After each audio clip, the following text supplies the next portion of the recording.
হজরত আবেস বিন রবিয়া রাদিয়াল্লাহু তাআলা আনহু বলেন, রায়তু উমর ইউকব্বিলুল হাজার ওয়া ইয়াকুল, আমি উমর রাদিয়াল্লাহু তাআলা আনহুকে হাজার আসওয়াদকে চুম্বন করতে দেখেছি এবং বলতে শুনেছি যে তিনি বলেন, ইন্নী লা আলামু আন্নাকা হাজার,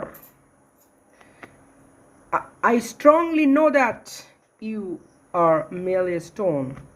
তুমি নিঃসন্দেহে, আমি নিশ্চিত রূপে জানি যে তুমি একটা পাথর, মা তানফাউ ওয়ালা তাদর, না তুমি কারো উপকার করতে পারো না কারো তুমি ক্ষতি করতে পারো। অলাউলা আন্নি রায়তু রসুল আল্লাহ সাল্লাল্লাহু আলাইহি সাল্লাম ইউকব্বিলুক মা কব্বালতুক, যদি না আমি রসুল সাল্লাল্লাহু আলাইহি সাল্লামকে দেখতাম যে তিনি তোমাকে চুম্বন করেছে, মা কব্বালতুক I would never kiss you, আমি তোমাকে কখনোই চুম্বন করতাম না। নাজালা হাজারুল আসওয়াদ মিনাল জান্নাহ, হাজার আসওয়াদ জান্নাত থেকে এসেছে, আর যখন এটা জান্নাত থেকে আসে ও হুয়া আসাদ্দু মিনাল লাবান, আর তখন এটার অ্যাপিয়ারেন্স, এটার দেখতে ছিল দুধের চাইতেও সাদা।